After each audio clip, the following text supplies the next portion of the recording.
Hello champions, welcome to all of you again. Here I am back to continue the chapter electricity.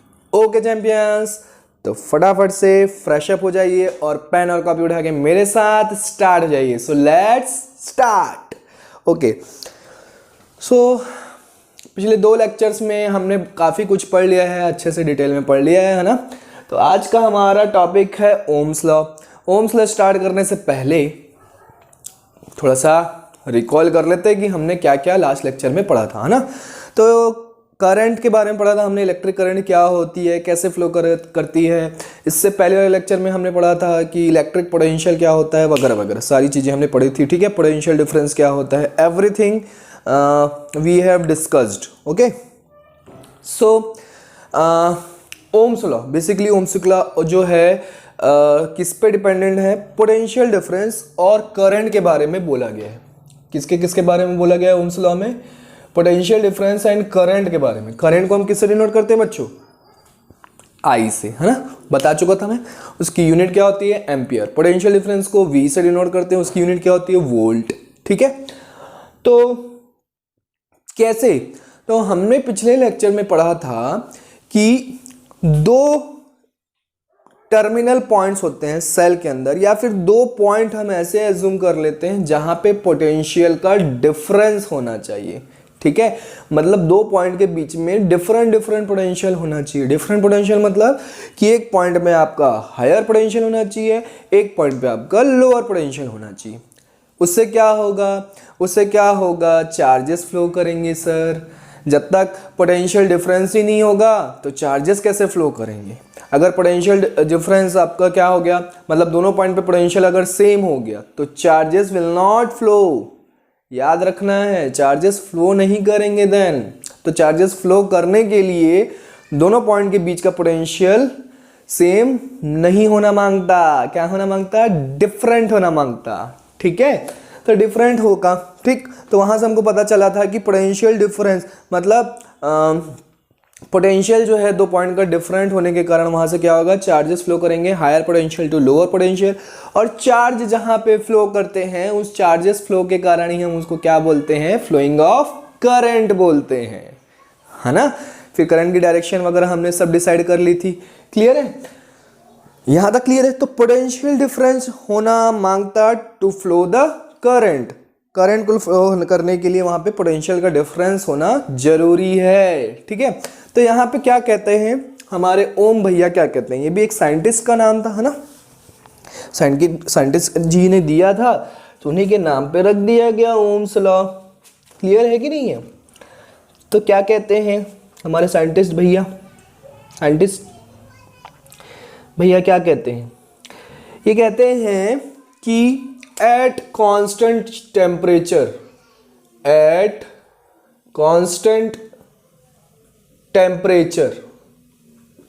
Should be constant. Temperature constant होना चाहिए इस experiment, इनके law के experiment करने के लिए. ठीक है, तो at constant temperature potential difference, जिसको हम किससे लिखते हैं, V से लिखते हैं, is directly proportional to the current. अब सर ये डायरेक्टली प्रोपोर्शनल मतलब क्या होता है, कई बच्चों को नहीं पता होता है कि डायरेक्टली प्रोपोर्शनल मतलब क्या होता है. डायरेक्टली प्रोपोर्शनल मतलब ये दोनों एक दूसरे से डायरेक्टली रिलेटेड रहेंगे. मतलब अगर हम इसको इंक्रीज करते हैं तो ये भी इंक्रीज होगा, अगर हम इसको डिक्रीज करते हैं तो ये भी डिक्रीज होगा. दोनों एक दूसरे के क्या होते हैं, डायरेक्टली प्रोपोर्शनल होते हैं. समझ में आया, मतलब डायरेक्टली रिलेटेड रहते हैं एक दूसरे से. अगर एक बढ़ा तो दूसरा बढ़ेगा, एक घटा तो दूसरा भी घटेगा. क्लियर है. ठीक है, तो यहाँ पे होता है ओम लॉ का स्टेटमेंट कि ओम्स लॉ का क्या स्टेटमेंट है कि eight constant temperature potential difference किसका, सर्किट, किसी भी एक सर्किट का. A potential difference of any circuit, a potential difference of a circuit is directly proportional to the flowing of current, flowing of charges you can say, flowing of current you can say, flowing of current on that is directly proportional to the flowing of current on that circuit. ठीक है, जिस circuit में current, जिस circuit का आप क्या कर रहे हो, पोटेंशियल डिफरेंस ले रहे हो, उसी सर्किट में फ्लो होने वाली करंट के ये डायरेक्टली प्रोपोर्शनल होगा। समझ में आया? सर्किट अलग अलग नहीं होगा। क्लियर है? Getting my point? ओके। अब क्या होता है बच्चों कि कई बच्चों को तो पता होगा, कई बच्चों को नहीं पता होगा कि ये प्रोपोर्शनल लिमिट, इसको क्या बोलते हैं? Proportional limit. तो इस प्रोपोर्शनल लिमिट को जब भी हम इक्वल साइन में चेंज करते हैं, जब भी हम क्या करते हैं, इक्वल साइन में चेंज करते हैं, अगर मैं इसकी जगह पे इक्वल लिख दूं तो क्या ये करेक्ट रहेगा? बिल्कुल करेक्ट रहेगा, है ना। प्रोपोर्शनल मतलब तो वही होता है कि डायरेक्टली प्रोपोर्शनल एक दूसरे से।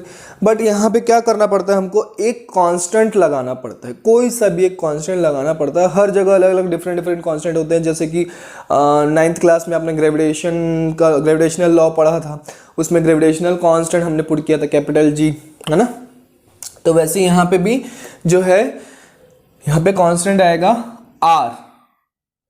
R कांस्टेंट आएगा। तो V is equal to IR, you can say RI, you can say whatever you want to do, ठीक है। तो V is equal to RI जो है, where R is the, what is R? Resistance. आ गई अब resistance पढ़ने की बारी, है ना। सर रेजिस्टेंस क्या होता है, रेजिस्टेंस क्या होता है, इतने दिनों से बच्चे पूछे जा रहे थे। तो रेजिस्टेंस की कहानी आ गई है। R is the resistance, it is what? Constant value, constant value होती है, ठीक है। किसके लिए? उस सर्किट के लिए। क्लियर है? क्लियर है? पक्का क्लियर है? ठीक है। अब यहाँ पे आप फॉर्मूले आप कुछ भी बना सकते हो। यहाँ पे आप फॉर्मूला लिख सकते हो V is equal to IR, है ना। ये फर्स्ट फॉर्मूला हो गया। Second formula you can I is equal to V by R। Third formula क्या याद रखेंगे? R is equal to V by I, है ना। तो ऐसा करके 3 फॉर्मूले we can generate from this. Clear है? We can generate by this, ठीक है। तो आपको बेसिकली ये याद रखना है, Ohm's law, V is equal to IR। बाकी 2 फॉर्मूले तो आप जनरेट कर सकते हैं। रटू तो टाइप तीनों रटने मत बैठ जाना आप, ठीक है। तो एक ही रटना है हमको, V is equal to IR। वहां से हम ट्रांसपोजिंग करके कर सकते हैं whatever we want to do. Okay, तो यहाँ पे ओम्स लॉ खत्म होता है। अब रेजिस्टेंस की कहानी स्टार्ट होती है कि रेजिस्टेंस बेसिकली होता क्या है, ठीक है। अच्छा, उससे पहले थोड़ा सा ओम्स लॉ का मैं आपको एक्सपेरिमेंट बता देता हूँ कि, हाँ, सबसे पहले ग्राफ बता देता हूँ आपको, ठीक है। Then we will discuss about experiment, कि उन्होंने एक्सपेरिमेंट किया कैसे था, और वो आपको स्कूल में भी कराया जाता है, ठीक है। 10th लेवल का जो प्रैक्टिकल होता है, अभी तो कोरोना की वजह से आप लोग स्कूल नहीं जा पा रहे हैं, ऑनलाइन क्लासेस चल रही है, तो प्रैक्टिकल्स वगैरह आप नहीं कर पा रहे हैं। अदरवाइज ओम्स लॉ का क्या किया जाता है, प्रैक्टिकल करवाया जाता है, डेमोन्स्ट्रेशन दिया जाता है बच्चों को। तो ग्राफ कैसा होता है? ग्राफ किसके किसके बीच? V वर्सेस I के बीच, पोटेंशियल डिफरेंस एंड I के बीच, ठीक है। तो ये V, ये I, इसके बीच का ग्राफ ऑलवेज स्लोप होता है, ठीक है। This is called what? Slope होता है, ठीक है। क्यों होता है? चलिए अब इस स्लोप की वैल्यू भी अगर आप फाइंड आउट करना चाहें तो कर सकते हैं। कैसे फाइंड आउट करते हैं? मान लो ये कहीं स्लोप का फॉर्मूला क्या कर लो, ऐसे करके फॉर्मूला फाइंड आउट कर सकते हो। परपेंडिकुलर अपॉन बेस हमारा I हो गया, परपेंडिकुलर V हो गया, तो V by I is equal to slope. ये किसका फॉर्मूला था? R का ही तो फॉर्मूला था, V बाय आई। तो V by is equal to R, और R कांस्टेंट होता है, तो V by I is equal to क्या मिल रहा है हमको? कांस्टेंट मिल रहा है, ठीक है। तो कांस्टेंट वैल्यू चले जा रही है बट एक स्लोप में। अदरवाइज एक और फॉर्मूला होता है, अगर मान लो यहाँ पे थीटा एंगल पे आपको स्लोप दिया हुआ है, तो आपको पूछ रहा है कि स्लोप बताइए, तो फॉर्मूला होता है tan थीटा, ठीक है। ये भी आप फॉर्मूला अप्लाई कर सकते हैं। मतलब मैं tan theta is equal to V by I लिख सकता हूँ। तो इसका मतलब क्या है कि आपको V की वैल्यू दी हुई है, थीटा की वैल्यू दी हुई है, और करंट पूछा है आपसे कि कितनी करंट फ्लो हो रही है, then you can apply this formula, okay. तो यहाँ पे ये जो है आपका ग्राफ का डिस्कशन है ना। अब एक्सपेरिमेंट की इन्होंने किया क्या, कैसे किया था एक्सपेरिमेंट, ठीक है। इन्होंने क्या किया था, एक सर्किट डायग्राम बनाया था, ठीक है। सर्किट डायग्राम बनाना हमने सीख लिया है। सर्किट डायग्राम के लिए हमको क्या चाहिए? बहुत सारे कंपोनेंट्स के सिंबल चाहिए, है ना। बहुत सारे कंपोनेंट्स के सिंबल चाहिए। तो सबसे पहले मैं यहाँ पे लगा देता हूँ इन्होंने रेजिस्टेंस यूज नहीं किया था, इन्होंने यूज किया था रियोस्टेट। बताया था मैं रियोस्टेट लास्ट लेक्चर में। रियोस्टेट किसको बोलते हैं? वेरिएबल रेजिस्टेंस को बोला जाता है, ठीक है। This is your variable resistance, VR, variable resistance. क्यों यूज किया अभी पता चलेगा। उसके बाद इसी में वायर के थ्रू एक बल्ब कनेक्ट कर दिया इन्होंने, ठीक है। एक क्या कर दिया? बल्ब कनेक्ट कर दिया। तो बल्ब का जो है सिंबल ये होता है, ये बल्ब इन्होंने कनेक्ट कर दिया। देन बल्ब के बाद इन्होंने यहाँ पे क्या कनेक्ट कर दिया? अमीटर कनेक्ट कर दिया। अमीटर, अच्छा बैटरी भी लगाई होगी उन्होंने, तो यहाँ से उन्होंने बैटरी लगा दी, ठीक। और एक की भी लगाई होगी उन्होंने, तो हमने यहाँ पे की भी लगा दी, ठीक है। ये प्लस है, ये माइनस, ये प्लस, ये माइनस। अच्छा अब सर यहाँ पे तो पोटेंशियल डिफरेंस भी है फॉर्मूले में, तो बिल्कुल पोटेंशियल डिफरेंस मेजर करने के लिए कौन सा डिवाइस यूज करते हैं? Volt meter. और वोल्ट मीटर कैसे अटैच करते हैं? पैरेलली अटैच करते हैं। तो इस बल्ब के पैरेलली मैंने क्या कर दिया? वोल्ट मीटर अटैच कर दिया। ये आपका एक्सपेरिमेंट है बच्चों। इसी एक्सपेरिमेंट के थ्रू आपका ये ग्राफ बनना चाहिए, स्लोप। तो ये स्कूल में क्या होता है कि जब तक हम यार ये स्लोप नहीं बनता है तब तक ये एक्सपेरिमेंट हम करते जाते हैं, ठीक है। तो एक्चुअली इस एक्सपेरिमेंट में है क्या, जैसे ही मैं यहाँ पे इस की को क्लोज कर देता हूँ, मतलब स्विच ऑन कर देता हूँ, तो स्विच ऑन करने से क्या हो जाएगा? करंट फ्लो होना स्टार्ट हो जाएगी। किधर से कहाँ करंट फ्लो होती है? पॉजिटिव टर्मिनल से नेगेटिव टर्मिनल की तरफ। तो इसका करंट का डायरेक्शन ये होगा। अब यहाँ पे वेरिएबल रेजिस्टेंस क्यों यूज किया गया है? अगर हम एक फिक्स्ड रेजिस्टेंस लगा देते, ठीक है, कांस्टेंट रेजिस्टेंस लगा देते, तो यहाँ पे क्या होता?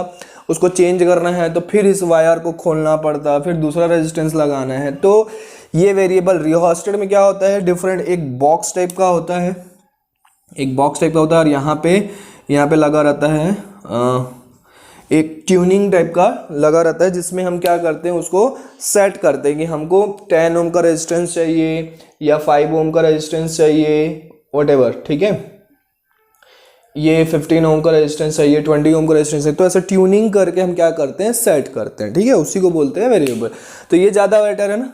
अगर मैं फिक्स्ड रेजिस्टेंस यहाँ पे यूज़ करता रियोस्टेट के प्लेस पे, इंस्टेड ऑफ रियोस्टेट अगर मैं यूज़ करता कि 10 ओम का यहाँ पे रेजिस्टेंस लगा देता, तो फिर से मुझे वायरिंग क्या करनी पड़ती? सब अगर खोलनी पड़ती, और अगर मुझे 20 ओम चाहिए तो रिप्लेस करने के लिए फिर मुझे वायरिंग खोलनी पड़ती, फिर वायरिंग अरेंज कर। अब ये क्या हो गया? एक बार में आपने वेरिएबल रेजिस्टेंस लगा दिया, आपको जो भी 0 से लेके 100 ओम तक यहाँ पे रहता है रियोस्टेट में, ठीक है। तो अब मान लो मुझे 10 ओम का रेजिस्टेंस फिक्स करना है, मैं ट्यूनिंग घुमाऊंगा, 10 ओम का यहाँ पे रेजिस्टेंस फिक्स कर दूंगा। अलग अलग रेजिस्टेंस की वैल्यू के लिए अलग अलग यहाँ पे वैल्यू फाइंड आउट की जाती है।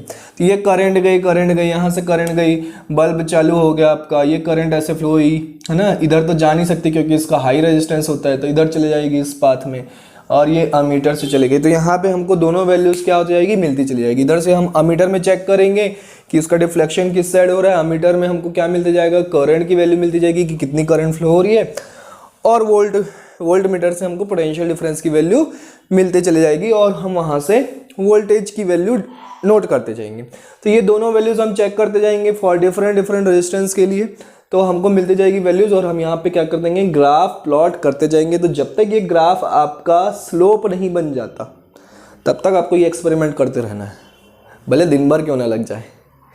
अरे सर 24 घंटे यही करते रहेंगे? हाँ बिल्कुल करना पड़ेगा। जब तक आपका ये ग्राफ नहीं बन जाता तब तक आपको ये एक्सपेरिमेंट करना पड़ता है, बहुत ही मशक्कत है ना। क्लियर है? क्लियर है? ओम्स लॉ का एक्सपेरिमेंट क्या किया था उन्होंने, ग्राफ समझ में आया, ठीक है। चलिए तो अब आगे बढ़ते हैं और रेजिस्टेंस की कहानी पढ़ते हैं कि रेजिस्टेंस बेसिकली होता क्या है ना। रेजिस्टेंस का सबसे पहले मैं बता देता हूँ, कैपिटल R सिंबल होता है रेजिस्टेंस का, वो तो मैं बता चुका था लास्ट क्लास में, ठीक है। फिर भी रिवाइज करते हैं हम सारी चीज़ें। रेजिस्टेंस की बेसिकली डेफिनेशन क्या होती है बच्चों? आप जैसे, मैं एकदम सिंपल में बता रहा हूँ, आप जैसे क्या करते हैं, रोड में ट्रैवल करते हैं, ठीक है, गाड़ी जो है आपकी गाड़ियाँ राइड करते हैं, आप एक्टिवा चला रहे हैं, तो सडनली क्या हो जाता है? ब्रेकर्स बहुत सारे होते हैं रोड में, क्या होते हैं? ब्रेकर्स। तो एक बात बताइए, अगर ब्रेकर्स आते हैं तो क्या आपकी गाड़ी वहाँ पर रुक जाती है? क्या स्टॉप हो जाती है कि स्लो हो जाती है? फटाक से आंसर दीजिए। स्लो हो जाती है। क्या हो जाती है? स्लो हो जाती है। तो ये रेजिस्टेंस का काम भी वही है, ये क्या करता है? करंट के फ्लो को स्लो कर देता है। करंट के फ्लो को क्या कर देता है? स्लो कर देता है, बस और कुछ नहीं करता है।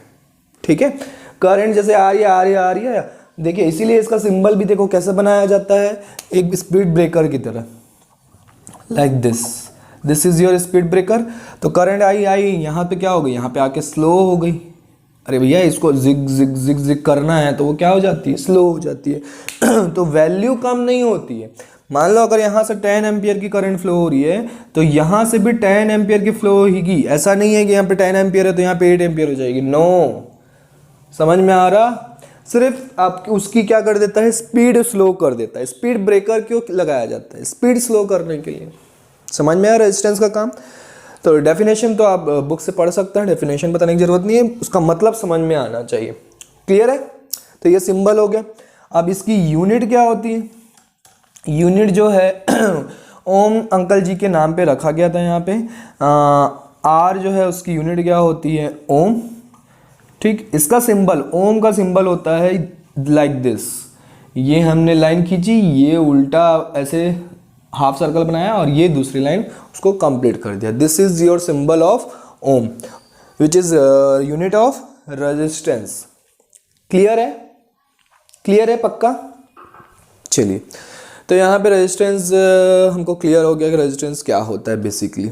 ठीक, अब ये रेजिस्टेंस जो है किन किन चीज़ों पे डिपेंड करता है कि अब कांस्टेंट वैल्यू, हमने तो बताया कि ये जो है कांस्टेंट वैल्यू है, बट ये कुछ चीज़ों पे डिपेंड भी करता है। ऐसा नहीं कि हमेशा कांस्टेंट ही रहेगा। ठीक है, डिपेंड करेगा। किन किन चीज़ों पे डिपेंड करता है? अच्छा, रेजिस्टेंस का एक और फॉर्मूला भी होता है, पहले फॉर्मूला पढ़ लेते हैं। रेजिस्टेंस का एक तो आपने पढ़ लिया कि V/I फॉर्मूला होता है, और दूसरा ये आपको याद रखना है ρL/A। ρL/A ये होता है। अब सर ये रो क्या होता है? इसको क्या पढ़ते हैं बच्चों? Rho, RHO, rho. It is resistivity. It is resistivity. अब ये रेजिस्टिविटी क्या होता है सर? ये मटेरियल की एक प्रॉपर्टी होती है कि कितना वो रेजिस्ट कर सकता है। जैसे कॉपर वायर आप यूज कर रहे हैं तो कॉपर की रेजिस्टिविटी कितनी होगी और वो कितना रेजिस्ट कर सकता है, मतलब करंट फ्लो कर रहे हैं तो करंट को कितना वो रेजिस्ट कर सकता है। ठीक है, that is called resistivity. It is a property to resist the flow of current of which of materials. ठीक है, मटेरियल की एक प्रॉपर्टी होती है, उसी को बोलते हैं रेजिस्टिविटी। क्लियर है? तो मटेरियल की प्रॉपर्टी होती है तो मटेरियल पर डिपेंड करेगी। जो भी मटेरियल आप यूज करोगे, डिफरेंट डिफरेंट मटेरियल के रेजिस्टिविटी क्या होती है? डिफरेंट डिफरेंट होती है। तो ये कांस्टेंट नहीं होती बच्चों, मटेरियल पे डिपेंड करती है। ठीक है, बेसिकली इसको कांस्टेंट बोला जाता है रेजिस्टिविटी को, बट ये सिर्फ और सिर्फ मटेरियल पे डिपेंड करती है। क्लियर है? चलिए, और एक चीज पे डिपेंड करती है, बताऊंगा मैं। अब हम dependency factors depend upon register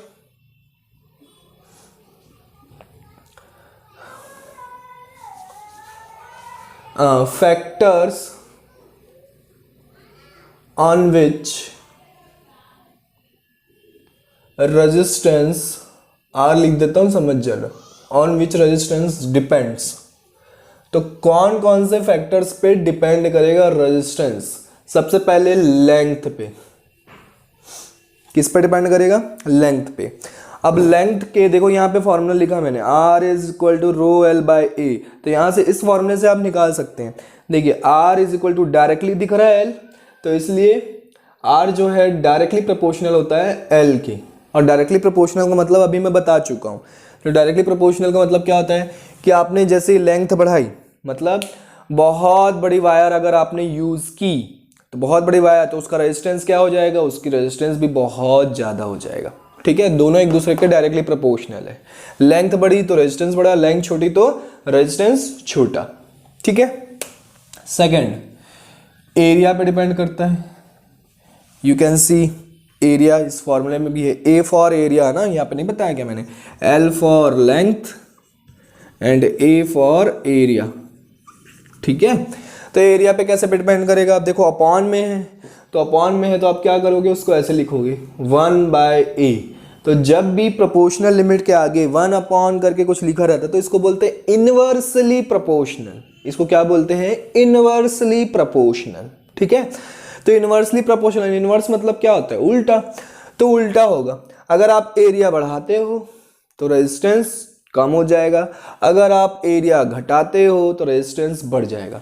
इसका मतलब क्या है? देखिए, तो सबसे पहले इस पे करते हैं कि लॉन्ग वायर का रेजिस्टेंस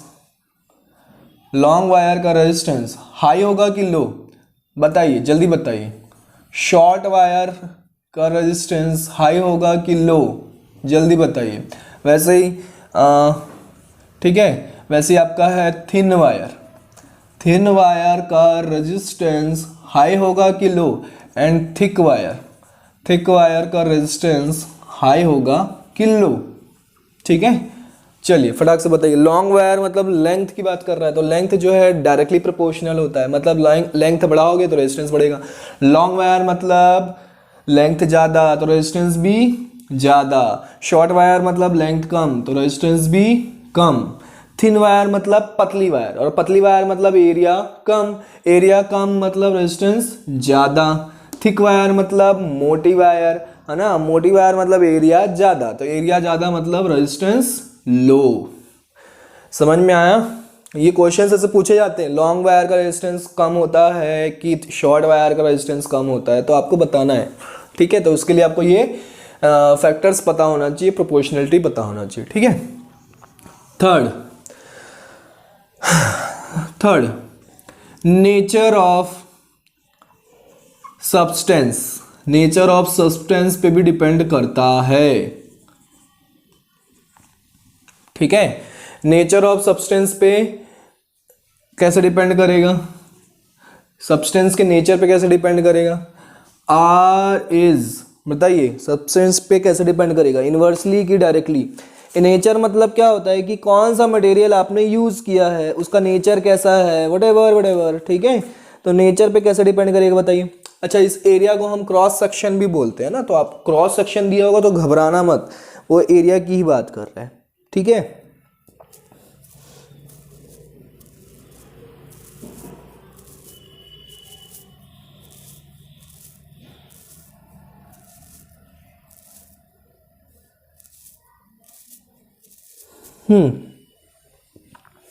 क्या होता है नेचर के? क्या होता है? इनवर्सली प्रोपोर्शनल होता है नेचर के भी। नेचर को हम एन से लिखते हैं, तो नेचर के क्या होता है? इनवर्सली प्रोपोर्शनल होता है। ठीक है, इनवर्सली प्रोपोर्शनल होता है। इनवर्सली प्रोपोर्शनल होता है। तो जैसे ही आप क्या करोगे, जैसे जैसा नेचर होगा, नेचर मतलब जैसा आप मटेरियल यूज़ करोगे वैसा उसका रेजिस्टेंस होगा। ठीक है, और फोर्थ एंड लास्ट होता है टेम्परेचर पे डिपेंड करता है। ये बहुत इंपॉर्टेंट है। आर जो है टेम्परेचर के भी इनवर्सली प्रोपोर्शनल होता है बच्चों। ठीक है, जैसे जैसे आप टेम्परेचर इंक्रीज करेंगे वैसे वैसे रेजिस्टेंस आपका क्या होता जाएगा? कम होता जाएगा। जैसे वैसे रेजिस्टेंस आपका क्या होता जाएगा? कम होता जाएगा। ठीक है, टेम्परेचर बढ़ाएंगे रेजिस्टेंस कम, टेम्परेचर घटाएंगे तो रेजिस्टेंस ज़्यादा। सही बता रहा हूँ कि उल्टा बता रहा हूँ? बताइए जल्दी बताइए। सही बता रहा हूँ? उल्टा है बच्चों, आप लोग पढ़ के नहीं आते ना। टेम्परेचर पे डिपेंड करता है। ये जो है बेसिकली मैं बता रहा हूँ, R is inversely proportional to tau और tau is inversely proportional to temperature. तो आर जो है डायरेक्टली प्रोपोर्शनल हो गया। अब ये टाउ क्या होता है? दिस इज टाउ नहीं है, ये टाउ है। ठीक है, ताऊ मत बोल देना, टाउ है। टाउ कहाँ जा रहे हो? नहीं, वो वाला टाउ नहीं है। ठीक है, टाउ है ये। What is this? Tau. This is called relaxation time. अब ये रिलैक्सेशन टाइम क्या होता है डिटेल में आपको बता देता हूँ, वैसे आपको जरूरत नहीं है, हायर क्लासेस में 12th क्लास में पढ़ेंगे आप, फिर मैं आपको बता देता हूँ। तो रिलैक्सेशन टाइम क्या होता है? Collisions of two consecutive collisions of time between two consecutive collisions of electrons और charges। ठीक है, जैसे ही आप क्या करते हो, चार्जेस फ्लो करना स्टार्ट करते हैं तो वो एक दूसरे से टकराएंगे, बिल्कुल टकराएंगे। तो जब वो टकराते हैं कोलिजन होता है उनका, कोलाइड हुए, एक बार वापस आए, फिर दूसरी बार कोलाइड हुए। फिर से देखो, एक बार कोलाइड हुए, वापस आए, फिर दूसरी बार कोलाइड हुए। तो दो बिटवीन टू कॉन्जिक्यूटिव कोलिजन के बीच का जो टाइम है, that time is called relaxation time. तो अब बताइए ये टेम्परेचर की इनवर्सली प्रोपोर्शनल होगी डायरेक्टली? ऑब्वियस बात है इनवर्सली प्रोपोर्शनल होगा। क्यों इनवर्सली प्रोपोर्शनल होगा? क्योंकि जैसे आप टेम्परेचर बढ़ाओगे, पहले टेम्परेचर कम है ना, ये आए, टकराए, वापस गए, फिर टकराए, स्लोली हुआ कम। पर जैसे ही आप टेम्परेचर बढ़ाएंगे तो इलेक्ट्रॉन्स तेजी से भागने लगेंगे, और तेजी से भागने लगेंगे, बूम बूम बूम बूम, ऐसे 2 बार हो जाएगा। तो रिलैक्सेशन टाइम जो है कम हो गया कि नहीं हो गया? उनके बीच का जो टाइम है वो क्या हो गया? कम हो गया। टेम्परेचर रेज करने पर रिलैक्सेशन टाइम कम हो जा रहा है, ठीक है, इसलिए इनवर्सली प्रोपोर्शनल है। तो ये दोनों इनवर्सली प्रोपोर्शनल है और ये इसके भी इनवर्सली प्रोपोर्शनल है। तो रिलैक्सेशन टाइम बढ़ने पर रेजिस्टेंस कम हो जाता है, और रिलैक्सेशन टाइम कम होने पर रेजिस्टेंस क्या हो जाता है? बढ़ जाता है। तो इसलिए रेजिस्टेंस जो है डायरेक्टली प्रोपोर्शनल होता है किसके? टेम्परेचर के। तो अगर आप टेम्परेचर इंक्रीज करते हो तो रेजिस्टेंस क्या हो जाएगा? हाई हो जाएगा। समझ में आई कहानी? पक्का नोट कर लीजिए फटाफट सारी चीजें। हाँ, तो यहाँ पे हमने फैक्टर्स देखे किसके? रेजिस्टेंस के। और हमने रेजिस्टेंस का एक फॉर्मूला देखा था कि रेजिस्टेंस का फॉर्मूला क्या आता है? रो एल बाय ए, है ना, रो एल बाय ए जो है फॉर्मूला होता है। तो इसमें मैंने बताया था रो जो है क्या होता है? एक रेजिस्टिविटी होती है, जो कि एक प्रॉपर्टी होती है किसकी? मटेरियल्स की प्रॉपर्टी होती है। तो आपसे क्वेश्चन पूछा जाता है इस रेजिस्टिविटी के बारे में कि रेजिस्टिविटी जो है किन किन चीज़ों पे डिपेंड करता है, या फिर ऐसा पूछेगा कि रेजिस्टिविटी जो है एरिया और लेंथ पे डिपेंड करेंगे कि नहीं करेंगे। तो बच्चे इस फॉर्मूले को याद रखते हैं और बोलते हैं हाँ। क्यों? क्योंकि इसमें ट्रांसपोजिंग करके क्या मिल जाएगा हमको? आर ए बाय एल, ये रेजिस्टिविटी का फॉर्मूला भी मिल जाएगा हमको, ठीक है। तो बच्चे सोचते हैं फॉर्मूले में ए और एल है तो वहाँ पे रेजिस्टिविटी क्या करेगी? डिपेंड करेगी। तो ऐसा नहीं है बच्चों, ऐसा बिल्कुल नहीं है, ठीक है। रेजिस्टिविटी जो है ओनली 2 फैक्टर्स पे डिपेंड करती है। Resistivity is proportional to what? Resistivity is proportional to nature पे, inversely proportional to, and second जो है resistivity is directly proportional to temperature पे। इन 2 चीजों पे डिपेंड करती है बस। जैसे रेजिस्टेंस जो है 4 फैक्टर्स पे डिपेंड करता है, length, area, nature and temperature. तो उसमें से 2 हटा दो, लेंथ और एरिया हटा दो, सिर्फ और सिर्फ 2 चीजों पे डिपेंड करती है रेजिस्टिविटी। इसलिए रेजिस्टिविटी को क्या बोला जाता है? कांस्टेंट बोला जाता है। क्यों कांस्टेंट बोला जाता है? जैसे अगर मैं कॉपर वायर यूज कर रहा हूँ तो उसकी रेजिस्टिविटी फिक्स है ना, जब तक आप उसको टेम्परेचर इंक्रीज या डिक्रीज नहीं कर सकते। और हमने ओम्स लॉ में देखा कि टेम्परेचर कैसा होना चाहिए? Temperature should be constant. Clear है कि नहीं? तो जब टेम्परेचर कांस्टेंट है तो रेजिस्टिविटी सीधा सीधा किस पर डिपेंड करेगा? नेचर पर डिपेंड करेगा। मतलब कौन सा मटेरियल का आप वायर यूज कर रहे हैं, तो कॉपर का वायर यूज कर रहे हैं तो कॉपर की वायर अगर आप यूज कर रहे हैं तो कॉपर फिक्स हो गया। इसीलिए रेजिस्टिविटी को कांस्टेंट भी बोला जाता है। क्लियर है बच्चों कि कांस्टेंट क्यों बोला जाता है? तो जब तक आपका टेम्परेचर कांस्टेंट नहीं है तब तक रेजिस्टिविटी कांस्टेंट नहीं है, ये चीज याद रखना है आपको। क्लियर है? अगर टेम्परेचर वेरी कर रहा है तो रेजिस्टिविटी भी वेरी कर सकती है। Is it clear? Getting my point? Okay. तो ये बेसिकली क्वेश्चन पूछा जाता है आपसे। अब रेजिस्टेंस का जैसे फॉर्मूला हमने देखा रो एल बाय ए, रेजिस्टेंस किस किस पे डिपेंड करेगा बोला? लेंथ के डायरेक्टली प्रोपोर्शनल और एरिया के इनवर्सली प्रोपोर्शनल, ये हमको फॉर्मूला। अब इन 2 चीजों पे इतने सारे क्वेश्चन बनते हैं ना बच्चों की हद नहीं है उन क्वेश्चन सॉल्व करने की, ठीक है। तो कैसे कैसे क्वेश्चन पूछे जाते हैं? क्वेश्चन नंबर 1 बता रहा हूं कि क्या कर दिए, टेम्परेचर सबसे पहले इनिशियल रेजिस्टेंस, टेम्परेचर इंक्रीज करने पर टेम्परेचर इंक्रीज किया गया, ठीक है, टेम्परेचर बढ़ाया गया। तो टेम्परेचर बढ़ाने से मान लो उसका लेंथ जो है इंक्रीज हो गया। कितना? Length increases 2 times, 2 times to initial length, है ना, इनिशियल लेंथ इस टाइप के क्वेश्चन पूछे जाते हैं, ठीक है। लेंथ जो है 2 टाइम्स जो है बढ़ गया, अब लेंथ बढ़ गई तो ऑब्वियस सी बात है एरिया भी कम हो गया होगा टेम्परेचर बढ़ने के कारण, and area decreases 2 times, area decreases 2 times to the initial area. तो बताइए फाइनल रेजिस्टेंस क्या हुआ, ठीक है। तो फाइनल रेजिस्टेंस क्या हुआ, तो सबसे पहले हम क्या करेंगे, इनिशियल रेजिस्टेंस लिखेंगे। सॉल्व कैसे करेंगे, initial resistance R is equal to, मैं लिखूंगा फॉर्मूला क्या होता है, रो एल बाय ए, ठीक है, रो एल बाय ए। अब यहाँ पे देखो टेम्परेचर जो है हमने वेरी कर दिया है, तो रेजिस्टिविटी भी कांस्टेंट नहीं रहेगी, तो इसलिए हम इस क्वेश्चन को क्या करते हैं, यहाँ से हटा देते हैं टेम्परेचर को, ठीक है। टेम्परेचर हम कांस्टेंट मान लेते हैं, एट कांस्टेंट टेम्परेचर। तो कांस्टेंट टेम्परेचर मतलब ये कांस्टेंट हो गया, रेजिस्टिविटी मतलब R जो है क्या हो गया, अब L बाय ए हो गया। अब कांस्टेंट हो गई तो अब आप रो L बाय ए लिख सकते हैं, कांस्टेंट हो गया, रेजिस्टिविटी कांस्टेंट हो गई। अब हमको उसके कोई मतलब नहीं है। अब न्यू रेजिस्टेंस जो है वो क्या होगा, न्यू रेजिस्टेंस में भी R सेम रहेगा क्योंकि वो कांस्टेंट हो गया, क्योंकि टेम्परेचर कांस्टेंट हो गया। लेंथ जो है वो क्या हो रही है, 2 टाइम्स हम बढ़ा दे रहे हैं, बड़ी लेंथ, तो 2 टाइम्स बढ़ा दे रहे हैं मतलब इनिशियल से 2 टाइम्स, तो इनिशियल उसकी लेंथ कितनी है L, और फाइनल लेंथ कितनी है, अच्छा पहले फॉर्मूला लिख लो, L dash upon A dash हो जाएगा, क्योंकि लेंथ और एरिया क्या हो रहा है, चेंज हो रहा है।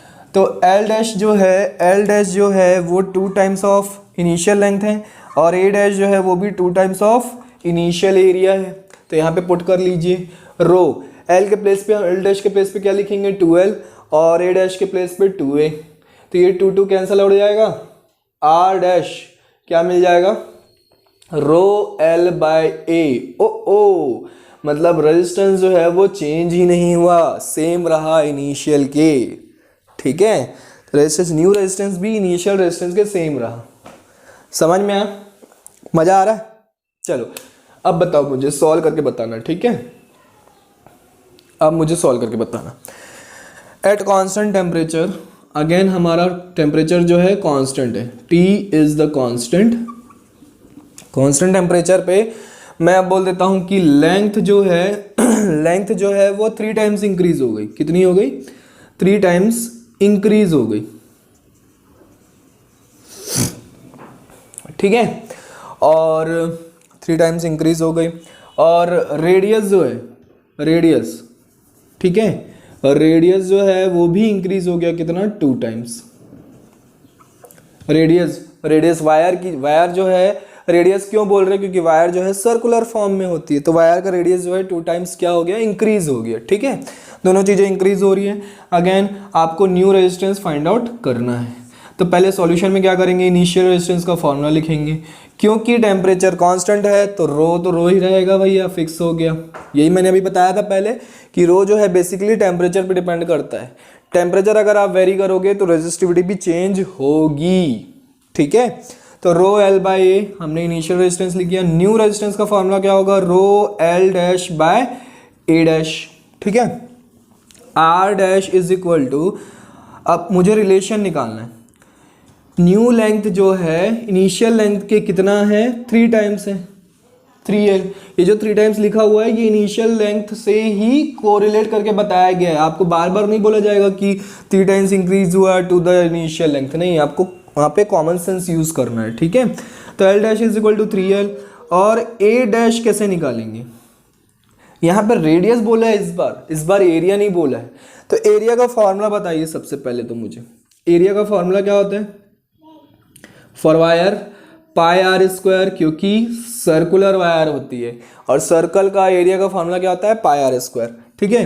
अब न्यू रेडियस जो है, न्यू एरिया जो है पाई आर डैश स्क्वायर, है ना।